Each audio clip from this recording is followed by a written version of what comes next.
कब तक?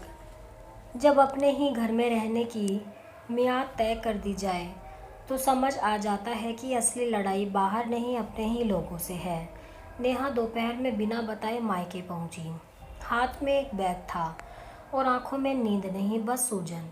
माँ ने उसे देखा और धीरे से पूछा, हो गया सब? नेहा ने बैग नीचे रखते हुए कहा, हाँ, तलाक भी। घर में कुछ पल के लिए सन्नाटा छा गया। भाई रवि कमरे से बाहर आया, एक नज़र देखा और बोला, कुछ दिन रहोगी? नेहा को उम्मीद थी कि वह पानी पूछेगा, हाल पूछेगा, लेकिन पहला सवाल यही था। उसने थके स्वर में कहा, अभी पता नहीं। रवि ने दीवार से टिकते हुए कहा, देखा नेहा, घर का खर्च पहले ही बहुत है और लोग भी पूछेंगे। नेहा ने सीधा जवाब दिया, लोग पूछेंगे या तुम्हें दिक्कत है? तभी भाभी पूजा भी आ गई। दीदी, हम मना नहीं कर रहे, बस पहले बता देती तो अच्छा रहता। नेहा ने घर में नज़र घुमाई। उसका पुराना कमरा अब उसका नहीं था, उसे स्टोर रूम दे दिया गया, जहाँ धूल थी, पुरानी चीज़ें थी और अब उसकी जगह भी। रात को खाने की टेबल पर बात फिर वहीं आ गई। रवि ने साफ कहा, सीधे बोलता हूँ, कब तक रहना है? नेहा चुप रही। रवि ने आगे कहा, 1-2 महीने ठीक है, पर हमेशा नहीं। ये हमेशा शब्द नेहा के दिल में चुभ गया।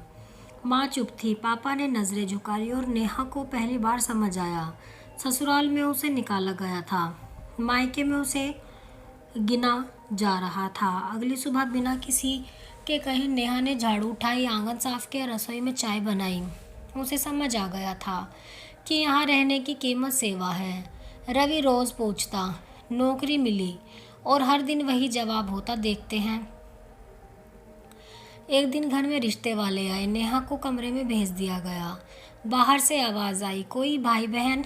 रवि ने हंसते हुए कहा, नहीं, बस हम दो ही हैं। यह सुनकर नेहा का दिल टूट गया।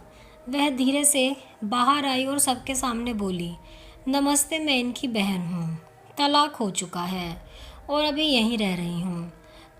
कमरा सन्नाटे में डूब गया। कुछ ही देर में मेहमान चले गए। दरवाज़ा बंद होते ही रवि गुस्से में बोला, हर बात बोलनी ज़रूरी थी? नेहा ने शांत होकर कहा, झूठ ज़रूरी था क्या? पूजा बोली, रिश्ता टूट गया तो जिम्मेदार कौन होगा? नेहा ने सीधे जवाब दिया, अगर मेरी मौजूदगी से रिश्ता टूटता है तो वैसे भी टिकता नहीं। उस रात नेहा ने तय कर लिया, अब और नहीं। कुछ दिनों बाद उसे नौकरी मिल गई। सैलरी ज़्यादा नहीं थी, लेकिन अपने पैरों पर खड़े होने लायक थी। उसने घर आकर कहा, मैं अगले हफ्ते पीजी में शिफ्ट हो जाऊंगी। माँ की आंखें भर आई। रवि थोड़ा चुप हो गया। नेहा ने हल्की सी मुस्कान के साथ कहा, रह सकती हूँ, लेकिन अपनापन किराए पर नहीं मिलता। जिस दिन वह जा रही थी, माँ ने दरवाजे पर खड़े होकर पूछा, बुरा मान गई? नेहा ने सिर हिलाया, नहीं, बुरा तब मानती जब उम्मीद होती। रवि ने धीमे से कहा, अगर कभी ज़रूरत हो तो? नेहा ने बीच में ही रोक दिया, ज़रूरत होगी तो खुद संभाल लूँगी। ऑटो में बैठते हुए नेहा ने आखिरी बार घर को देखा। यही घर था जहाँ वह पली थी, लेकिन अब वहाँ उसके रहने की मियाद तय कर दी गई थी। ऑटो आगे बढ़ गया। उसने फ़ोन निकाला, नौकरी का मैसेज फिर से पढ़ा। इस बार आंखों में आंसू नहीं थे, बस एक सच्चाई थी, जगह मांगने से नहीं मिलती, खुद बनानी पड़ती है। अगर यह कहानी आपके दिल को छू गई हो तो ज़रूर बताइए। क्या शादी के बाद मायका सच में लड़की का घर रहता है या सिर्फ कुछ समय के लिए? कमेंट में ज़रूर बताइए।